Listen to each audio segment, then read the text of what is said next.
Another day, another video. Welcome back to the channel, everybody. Today we are watching Georgie Mandy'S first marriage. This is the 11th episode of the first season. Hope you guys have been enjoying it so far. If you like to watch today's full episode, it is available for the link in the description below. Just click on it, put a password in, and enjoy. So last episode, we had a bit of beef, didn't we, between the grandparents. And to be honest, I was on Mary's side. Not because we like her from Young Sheldon, not because, obviously, you know, we're team Georgia, but just because of the principle of the episode. To be honest, she was around at the house, you know, with Cece, and she inserted a picture of her and Cece into the My Family photo album, you know, the one that Jim, Mandy, you know, and obviously her mum have been providing pictures for as a, you know, like a memory book, and there wasn't one with Mary and the baby in, so she put one in, and I believe that's totally fine. And her mum had a problem with that, and you know what I mean, she was arguing, she was beefing, she was saying that, you know, she thought it was weird, and basically, you know, Mary was just like, look, it's not weird, you know, that's my grandchild, you specifically purposely left me out of My Family photo album. And then when she went to apologise to Mary, she said it in a condescending way, which was basically trying to turn it on her to make it Mary's fault, and saying, I understand why you feel this way, because Sheldon's moved away, because your husband's died, not because, oh, I'm really truly sorry, I forgot to put a picture of you and obviously the baby into the photo album, and I'll put one in, and I'll put a picture of George in as well, because that's a granddad and she should always be remembering him. I do sincerely apologise. No, she tried to twist it, and again, it was back and forth beefing all episode, and we even had a cameo from Pastor Jeff as well, which was nice to see. But in the end, it all kind of got resolved. But I just thought it was an interesting episode, and I was on Mary's side. I was, you know. People might be on something different, but I was Team Mary on that one, and I personally didn't think she'd done anything wrong, and she had every right to be upset and moody after, obviously, what was said and how it was played out. But thanks for checking out today's episode, though. If you do enjoy it, please smash the like, really helps out. Subscribe if you're new, and as always, let's jump into today's episode.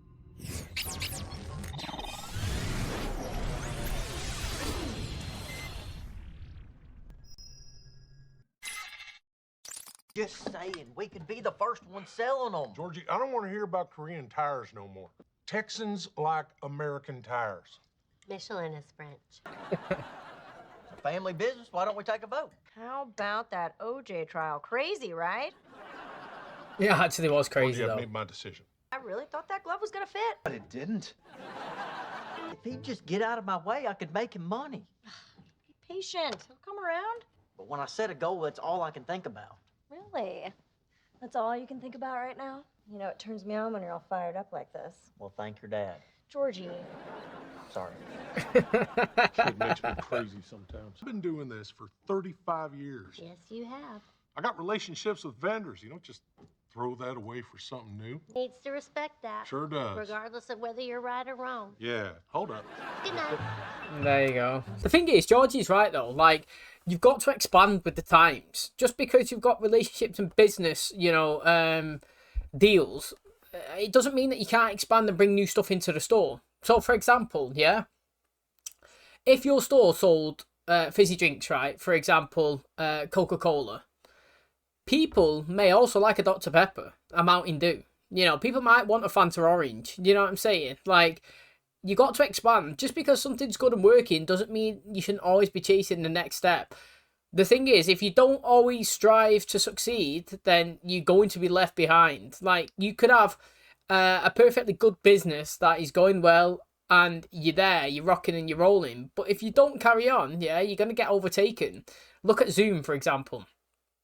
Zoom was booming in COVID. You know what I mean? Like, it happened, everybody had to work from home, people was doing online meetings, they hit it, they was dominating that side of it. Everybody was loving it. Zoom stock, boom, through the roof.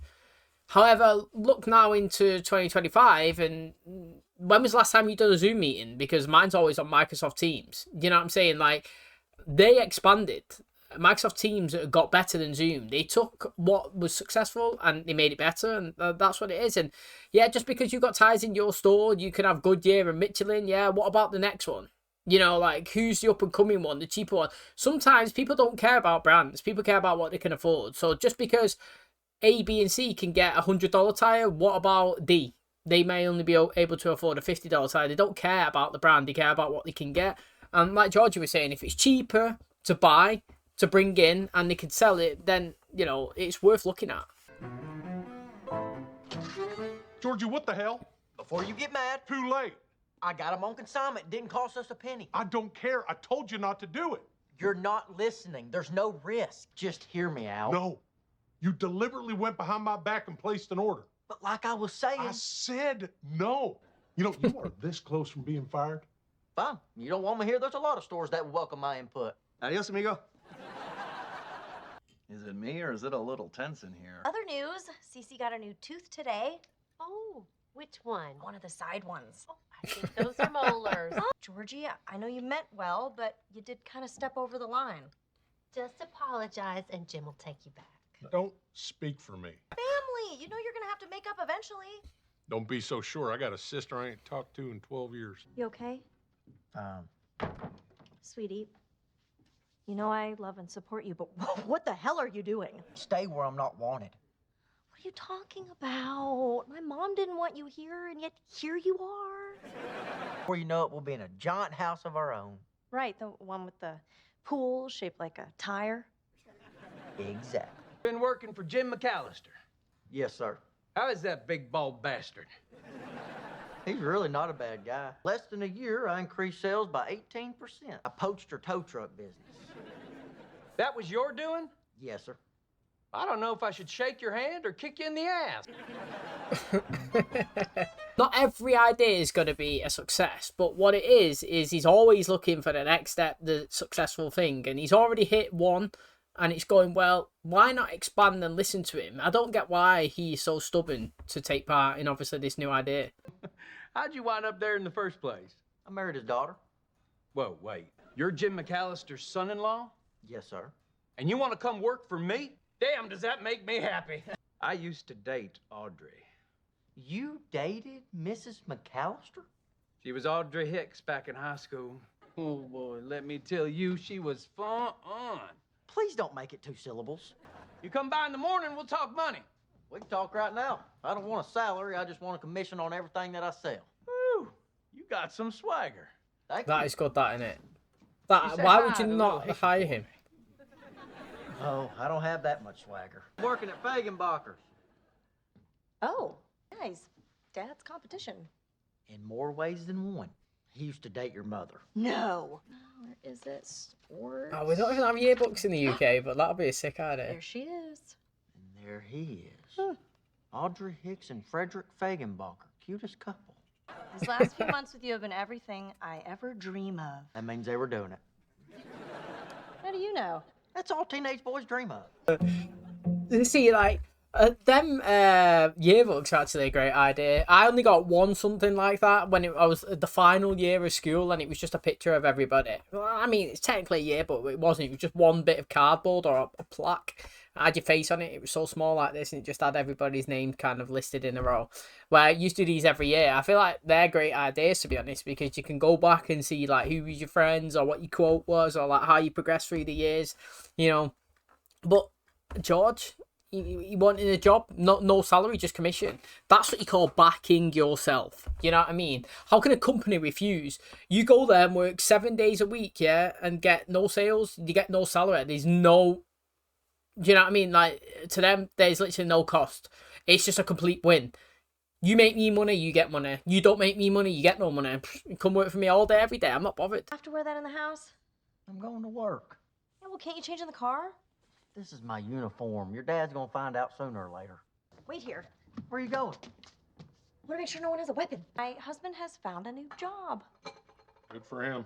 Yes, it is. It is good for him. It's good for me. It's good for your beautiful granddaughter. Georgie's new job Morning. is that.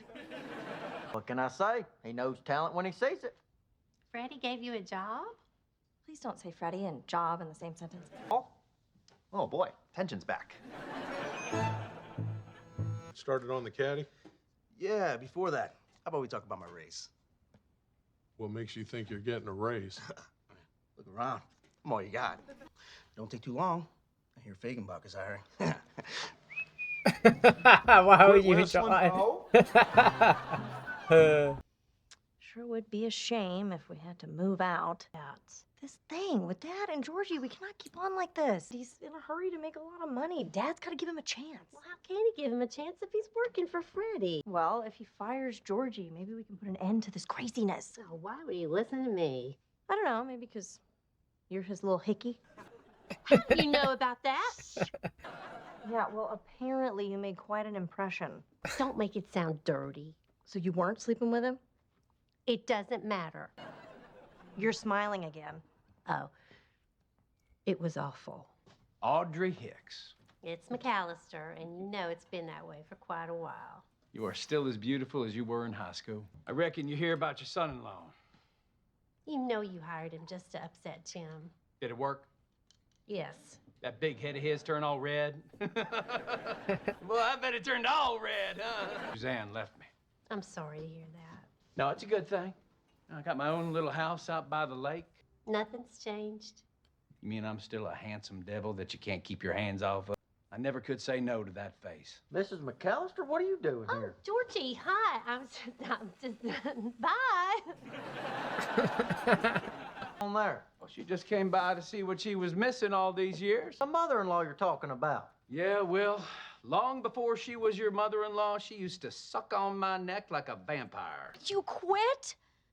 I had to. He said nasty things about your mom. Dad's family, maybe you could apologize to him? And I'm his family. The road goes two ways. Georgie's beefing with him in a work kind of environment, but like in a home environment, he's sticking up for him. Now, it should be positive for Jim that although they've got a kind of, thing going on, he's still protective and he's still sticking up for the family name. Do you know what I mean? That's good for him. And to be honest, again, I still don't understand why he's being so stubborn and won't listen to Georgie's ideas. However, if they want to try and kind of mend the bridge that was kind of been broken, this is a decent step. You know what I mean? Okay, he took a job when he shouldn't have been with the rival, but he quit that job because the rival was bad-mouthing you. So, you're kind of going back on the right track. Sold a bunch of them Korean tires Georgie ordered behind my back, And maybe Georgie is also a little bit right. but I'm more right. I know what you're doing. Of She's course trying you to get do, him 'cause to you're so go. smart. She's getting in his head. Thank you. Mr. McAllister, I was hoping maybe we could talk. I'm gonna help Mom with dinner. Connor, why don't you come with me? Something you wanted to say, I shouldn't have ordered those tires without your permission. and I maybe shouldn't have fired you. You didn't fire me. I quit. So you saying you want to come back to work? You saying you want me to come back? No. But if you want to come back, door's open. Mr. Fagenbacher is giving me 20% commission on everything that I sell. So if I was to come back, Georgie! thank you for this opportunity. Pretty impressive waiting on all these tables by herself. Well, that's not a surprise. She has 6 years of college. Diana, this is Audrey and Jim, old friends of mine. I'll be outfitting all the new ambulances at St. Joseph's. Congratulations. I don't know if you heard, but we've been selling them new Korean tires now. Good for you. I opened a second location in Nacogdoches. I'm sponsoring a NASCAR team. I got Fagenbacher decals on 3 cars. I can't stand that guy. Terrible. To be fair though, right, it's always interesting because everybody wants to strive to get better, and I said it at the start of the episode as well. You should always look for the next step, the next thing that's going to expand and elevate the business. However, it's also good to have a competition as well, so somebody that you can strive to kind of compete against. So for example, Nike might have Adidas. What have I literally just said then? Adidas or Adidas. I literally went for a blend of both of them. But Nike have Adidas, and for example, Calvin Klein might have Tommy Hilfiger, and you know what I mean. Coach may have Ralph Lauren, something like that. Do you know what I mean? There's always something where you should be competing against something. However, you also can't look at a competition and be devastated that they're doing better things than you if you're still running successful. So, for example, if we had I had a company and Jim had a company and we was both rivals and he was doing better than me. However, I was churning in 20-30% profit from the previous year and we're still going strong. Okay, I could be like, mate, I'm wounded that he's got his cars, he's got his tyres on the NASCAR, but we're still successful. We're still going strong. We're still churning in the profits. Maybe that's a goal that we can hit. We can sponsor a car one day. You know what I mean? Like, you got to take everything in its own little kind of thing. And just because somebody's doing better than you doesn't still mean that you're not doing good. And that's how you should look at it. If you're getting these new tyres in, you know what I mean? Look at Jim's business in the past 12 months, right? If he's getting these tyres in and he's selling them, he's getting, cheaper inventory and selling them. He's also got his normal business in fixing cars and whatever is going, and now he's got a tow truck breakdown kind of company going. Mate, his company's expanded in 2 different avenues compared to what he previously was stagnant for the last 35 years. You know what I mean? So just because you're not as far as the competition, you're internally are succeeding way past what you expected to achieve. So you have to look at everything in its own little context. And personally, even though obviously he's upset that his rival's kind of maybe doing a little bit better, he's doing way better than he thought he could have been. So that's going to wrap up today's episode. Thanks so much for checking out the channel today. Hopefully you guys enjoyed it. So, basically it was Jim and Georgie beefing all episode, to be honest. I feel like he should have been more open to what Georgie was saying. Obviously, in the end, they come to the conclusion that it was a good idea. However, I don't understand people who are so stubborn and reluctant to take on new things and opportunities, even if it's at a nil cost. You know what I mean? Georgie was like, look, we placed our order at 0 value. They was giving it to us to test, and if it's like a no win, no fee, so to speak, insurers, that they say that, no win, no fee. And it's the same. They'll drop off 200 pairs. If we sell them, great. If we don't, no worries. It didn't cost us a penny. But if we do sell them, we realise that it's good. We can expand. We can bring more stuff in. It gives, the customers more merchandise to purchase. And I don't understand why you wouldn't consider it. And obviously he was just shutting it down. And I understand why he was trying to say that he's already got relationships with Goodyear, he's already got relationships with, Michelin, etc. He's trying to, keep whoever he's got happy. But at the end of the day, businesses sell multiple products. You don't have one shop unless it's just a one single company, Mercedes, Audi, BMW, that sell their own things. And to be honest as well, right, half the parts are from other parts. Look at a Lamborghini Urus, yeah? It's basically an Audi RS8, or whatever it is. It's, if you go in the hood and lift the Lamborghini badges up, you'll see Audi badges all over the Lamborghini car. It's manufactured from other companies. Just because it's your brand or whatever, it doesn't mean you can't use other things. And you basically got to expand to what the market needs and what people want. You know what I'm saying? Like, everybody's loving Tesla or whatever, but then now people are expanding into other electric cars. You know what I mean? Tesla may have hit it starting, but like, if you was just a company that sold EV vehicles and you just stayed with that one brand, what about Rivian? Is that what it's called? What about BYD? You know what I mean? Like, what about all these new up and coming things? If you stay stagnant and other dealerships was bringing in different cars, then you're going to fall behind, aren't you? That's what I was trying to say before. You're always looking for that new opportunity, and especially if it's free and being offered to you, I don't get why you would take it. But in the end, after the arguing, after going to the competition, sticking up for Mr. McAllister, going back, having a conversation, both of them agreeing that, it's a bit of 50-50 between them both. It's been settled, and he's back working for the store. So it made for an interesting and entertaining episode all round. But thanks for checking out today's anyway. If you did enjoy it, please smash the like, really helps out. Subscribe if you're new. And as always, I'll catch you in the next one. Cheers, guys.